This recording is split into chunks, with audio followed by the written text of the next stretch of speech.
Vijayawada university మంచి భవిష్యత్తు కోసం తెలుగు విద్యార్థులు ఇష్టపడే యూనివర్సిటీ. కాల్ 9059052378 9059052379. అంటే ఇప్పుడు ఆయనకి ఆయన కెరీర్లో జగదేకుడు అతిలోక సుందరి అన్నది one of the best films, there is no doubt. మళ్ళీ ఆయన చేస్తున్నది ఇదే ఫ్యాంటసీ సినిమా ఇంత గ్యాప్ తర్వాత. ఇది ఏ రేంజ్లో ఉండొచ్చండి ఊరికే అంటే ఒక జనరల్ ఐడియాకి? Jagadekudu Athiloka Sundari all time great hit sir. ఏ రేంజ్ అనే దానికి మన దగ్గర మెజర్మెంట్, థర్మామీటర్ మెజర్మెంట్ ఏం లేవు సార్. అది మనం కొలిసి చెప్పలేము. అది అదే టైలర్ టేప్ లేవు. టైలర్ టేప్ వేసి ఇది ఈ రేంజ్ ఉంటుంది, ఇది ఈ రేంజ్ ఉంటుంది, అందరూ ఆ రేంజ్ సినిమా చేయాలని చేస్తాం. ఓకే, అది బయటకు వచ్చిన తర్వాత అది కనెక్ట్ అయితే ఆడియన్స్ చెప్తారు ఆ రేంజ్ ఏంటని. అదే తప్పితే నేను ఈ రేంజ్ సినిమా చేస్తాను అంటే తక్కువైతే చేయవా, ఎక్కువైతే చేయవా, ఒప్పుకోవా? అంతే కదా సార్. ఇప్పుడు 100కి చేస్తానంటాను, 110 అయితే చేయవా, నువ్వు 1000 అయితే చేయవా, ఇంతే చేస్తావా, లేదా తక్కువ చేస్తావా అన్నది ఉంటుంది. ఉండదు. మనం నమ్మి తీసిన ప్రోడక్ట్ బయటికి వెళ్ళిన తర్వాత ఆడియన్స్ ఇచ్చేదే రేంజ్. అఫ్ కోర్స్ సో డెఫినెట్గా ఒక రేంజ్ సినిమా నమ్మే స్టార్ట్ చేస్తాం. కరెక్ట్. నమ్మే తీస్తాం. కరెక్ట్. బయటికి వెళ్ళిన తర్వాత చెప్పాలి ఆడియన్స్. అది అంటే ఇందులో ఒక పాయింట్ ఉంది. మీరు అనుకున్న కథ ఓవరాల్గా కనుక చూస్తే ఇప్పుడు బింబిసార తర్వాత వశిష్ఠ కదా, బింబిసార ముందు కాదుగా, బింబిసార తర్వాత వశిష్ఠ. కాబట్టి అసలు తను ఎట్లాగా ఇప్పుడు మీ మీద మీకు కూడా ఒక నమ్మకం డెవలప్ అవుతుందిగా. డెఫినెట్గా నమ్మకం ఉంటుంది. ఎస్, నేను 100% కొడతాను ఈ సినిమాతో, చిరంజీవి గారి సినిమా అనే ఒక నమ్మకం అయితే ఉంటుందిగా. ఉంటుంది 100%. ఆ నమ్మకం పరంగా నేను అడుగుతున్నా, అసలు ఈ సినిమా అనేది ఎంత వైడర్ స్పాన్ని క్యాచ్ చేస్తుంది, కవర్ చేస్తుంది? సార్ నేను ఇమాజిన్ చేసుకుంది ఇది ఆయన కెరియర్లో టాప్ 10 ఫిలిమ్స్ ఉంటే ఫస్ట్ 3లో ఉండాలనుకుంటున్నాను సార్ నేను. ఓకే. ఇప్పటికి జగదేకుడు అతిలోక సుందరి ఎలా చెప్పుకుంటాము, ఈ సినిమా తర్వాత ఈ సినిమా కూడా చెప్పుకోవాలి. అలాగా చెప్పుకుంటారా? చెప్పుకోవాలా? చెప్పుకోవాలి, చెప్పుకుంటారు కూడా. అది అనేది ఇప్పుడు చెప్పుకోవాలకి చెప్పుకుంటారికి చెప్పుకోవాలి, చెప్పుకుంటారు కూడా. రైట్. అది this is a correct statement. ఎందుకంటే ఇప్పుడు మీ కథ నమ్మి ఒక చిరంజీవి గారు లాంటి అతిపెద్ద స్టార్, చాలా పెద్ద క్యాన్వాస్ చేసే సినిమా సార్. అవునా? అవుట్ ఆఫ్ బాక్స్లో బడ్జెట్స్ కానీ సెటప్స్ కానీ ఇవన్నీ కూడా. సో డెఫినెట్గా సెట్ వర్క్ పెద్ద రేంజ్లో ఉంటుంది. అవునా? సెట్ వర్క్స్ ఎక్కువ అండి దీనికి. అంటే ఒక కొత్త వరల్డ్ క్రియేట్ చేస్తున్నాం. ఓకే. ఆ వరల్డ్ అనేది లైక్ మనకి డిస్నీ ఫిలిమ్స్లో ఎలా ఉంటుందో అలాంటి ఒక వరల్డ్స్. ఓకే. ఆడియన్స్ డెఫినెట్గా థ్రిల్ ఇస్తుంది. అది అది వేరే వరల్డ్లోకి వెళ్ళినట్టు. అవును, అవును. బడ్జెట్స్ కూడా ఆ రేంజ్లోనే పేరుతాయి. డెఫినెట్గా మరి వేరే వరల్డ్కి వెళ్ళినప్పుడు బడ్జెట్ అవుతుంది కదండి. కదా.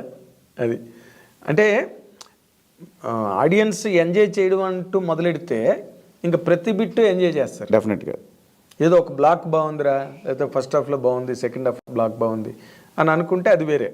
బట్ ఎవ్రీ బిట్ ఎప్పుడైతే ఎంజాయబుల్గా ఉంటుందో టేక్ ఆఫ్ దగ్గర నుంచి, కథపరంగా చెప్పాలి అంటే, కథపరంగా మాట్లాడుకోవాలంటే మీ కథను మీరు ఏం చెప్తారు సార్ ఆ కథ గురించి?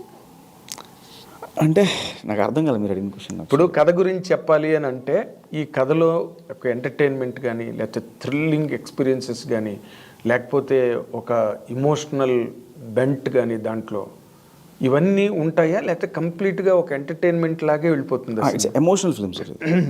ఒక చిన్న ఎంటర్టైన్మెంట్తో స్టార్ట్ అయ్యి ఒక ఎమోషనల్గా ఒక ఫ్యాంటసీ వరల్డ్లోకి ఎంటర్ అవుతాం. బేసికల్గా ఎమోషన్ లేకపోతే ఏ సినిమా ఆడదు సార్. నా నమ్మకం, నాకు తెలిసిన నాలెడ్జ్ ప్రకారం, యాజ్ పర్ మై నాలెడ్జ్, నాకు తెలిసిన నాలెడ్జ్ ప్రకారం ఎమోషన్ అనేది సినిమాని నిలబెడతాను నమ్ముతున్నాను. కరెక్ట్. దానికి ఇవన్నీ కూడా డెకరేషన్స్ అంతే. సో ఒక ఎమోషనల్ డ్రామా ఉంటుంది. ఏంటి ఎమోషనల్ డ్రామా? అది ఇప్పుడు చెప్పకూడదు సార్. అంతేనా? మీరు నెక్స్ట్ రిలీజ్ తర్వాత తీసుకోవాల్సిన ఇంటర్వ్యూ ఇప్పుడు తీసుకుంటున్నారు. అంటే ఇప్పుడు మళ్ళీ మీ ఇంటర్వ్యూ మీరు రిలీజ్ అయ్యి అంత పెద్ద హిట్ అయిన తర్వాత గ్యారంటీగా దాని మీద చాలా హై ఎక్స్పెక్టేషన్ ఉంది ఫిల్మ్ మీద. ఎందుకంటే మీరు బాగా బింబిసార్ బాగా హ్యాండిల్ చేశారు. ఆ నమ్మకం మీ మీద అభిమానులకు కానీ జనరల్ ట్రేడ్కి కానీ ఉంది. సో అప్పుడు మళ్ళీ నేను ఇంటర్వ్యూ చేస్తాను. ఇప్పుడు ఈ రెండు మ్యాచ్ చేస్తాను. అప్పుడు మీరు అడిగిన క్వశ్చన్ ఆన్సర్లు మీకు తెలుసు, సినిమాల్లోనే కనిపించిపోతాయి. మీరు చెప్పేది ఏముంది అప్పుడు? అది ఇప్పుడు చెప్తేనే దాని తాలూకు కిక్. ఇప్పుడు అప్పుడు మేమే చెప్తాం. అది అప్పుడు మేమే చెప్తాం ఆ సినిమాలో పాయింట్ ఏంటి, సినిమా చూసి. It is too early to reveal sir. చాలా టైం ఉంది ఇంకా. Of course.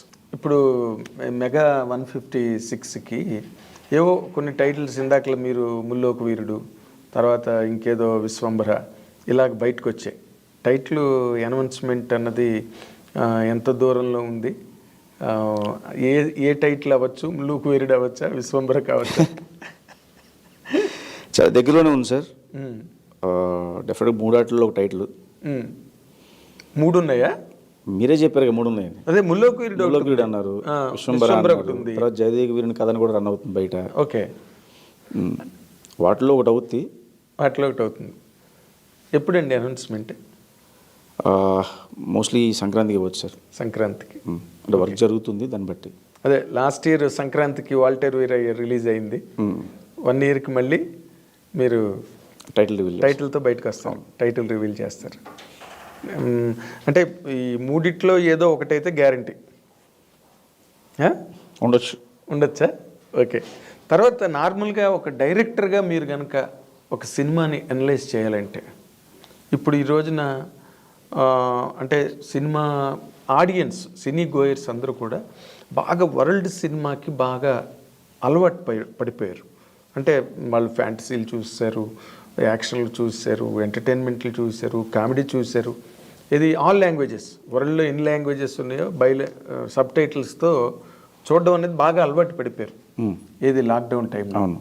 ఇప్పుడు దాంట్లో వాళ్ళందరినీ డైవర్ట్ చేయగలను నేను, ఇది వేరే కొత్త వరల్డ్ క్రియేట్ చేసి నేను చూపించగలను అన్న నమ్మకం మీకు ఉందండి? నమ్మకం ఉంది కాబట్టి నేను చెప్పాను సార్. అది ఆయన నమ్మారు కాబట్టి సినిమా ఇచ్చారు. అంతేనా? అంతే, దాని డిస్కషన్ ఉంది. Okay, okay. ఇప్పుడు జనరల్గా మీరు ఏ స్కూల్ ఫాలో అవుతారండి ఒక కథని రెడీ చేసేటప్పుడు? అంటే మనకి ఎంతమందో, మనకి మీ ముందు ఒక రాఘవేంద్ర గారు, ఒక కోడి రామకృష్ణ గారు, ఒక కోదండరామరెడ్డి గారు, ఇంతమంది పెద్ద డైరెక్టర్లు, ఒక దాసనారాయణరావు, ముత్యాల సుబ్బయ్య గారు, వీళ్ళందరూ అన్ని చాలా రకరకాల స్కూల్స్ ఉన్నాయి. అవును. అందులో ఏది బాగా నమ్ముతారండి మీరు? నేను వశిష్ఠ స్కూల్ ఫాలో అవుతాను సార్. వా, ఓకే. నా స్కూల్ నేను ఫాలో అవుతాను సార్. ఓకే. నేను రాసుకున్న రూల్స్, నేను రాసుకున్న రెగ్యులేషన్స్. అంటే వీళ్ళెవ్వరి తాలూకా ఇన్స్పిరేషన్ కానీ ఇన్ఫ్లుయెన్స్ కానీ మీ మీద లేదండి? ఏమి ఉండదు సార్. ఉంటే వినాయక్ గారి ఇన్ఫ్లుయెన్స్ ఉంటుంది నా మీద. ఓకే, వినాయక్, ఆయన ఇన్ఫ్లుయెన్స్ ఉంటుంది. ఓకే. వినాయక్ బాగా ఎంటర్టైన్మెంట్, ఇమోషను, యాక్షన్. అవును. దాని ఇన్స్పిరేషన్ ఎక్కువ మీకు, ఆ ఇంపాక్ట్ ఎక్కువ ఉంది. ఆయన ఇన్స్పిరేషన్ ఎక్కువ ఉంటుంది నాకు. ఇన్స్పిరేషన్, ఇన్ఫ్లుయెన్స్ కూడా. ఇన్ఫ్లుయెన్స్ కూడా.